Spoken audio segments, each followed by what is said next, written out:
কোন সেক্টরের ফটোগ্রাফি সবচাইতে বেশি কঠিন? আচ্ছা, আপনারা কে কোনটা মনে করেন এবং কে কোন সেক্টরে কাজ করেন সেটা ডেফিনেটলি কমেন্টে জানিয়ে যাবেন। This is day 26 for 30 days 30 short challenge. আমি একজন প্রোডাক্ট এবং ফ্যাশন ফটোগ্রাফার। তারপরও আমি মনে করি যে ওয়েডিং ফটোগ্রাফিটা সবচাইতে বেশি কঠিন।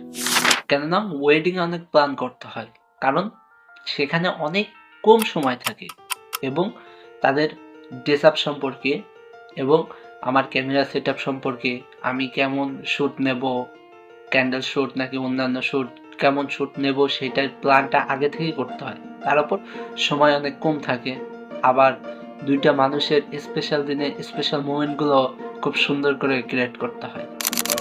এখন বলতে পারো যে ওয়েডিং এত প্ল্যান করতে হয় আর অন্যান্য সেক্টরে কোনো প্ল্যান করতে হয় না। আসলে ভাই, অন্যান্য সেক্টরেও অনেক প্ল্যান করতে হয়, কিন্তু অন্যান্য সেক্টরে আপনার প্ল্যান করার জন্য একটা সময় থাকে, অনেকটা সময় থাকে, কিন্তু ওয়েডিংয়ে জাস্ট 4 থেকে 5 ঘন্টা সময় দেওয়া হয় ফটোগ্রাফারদেরকে।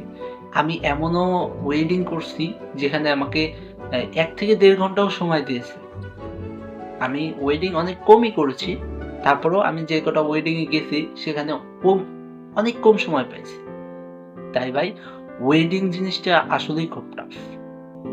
আচ্ছা, কে মনে করেন যে ওয়েডিং জিনিসটা, ওয়েডিং ফটোগ্রাফিটা অনেকটা কঠিন, তারা ডেফিনেটলি কমেন্টে জানিয়ে যাবেন। অ্যান্ড চ্যানেলটাকে অবশ্যই সাবস্ক্রাইব করে পাশে থাকবেন।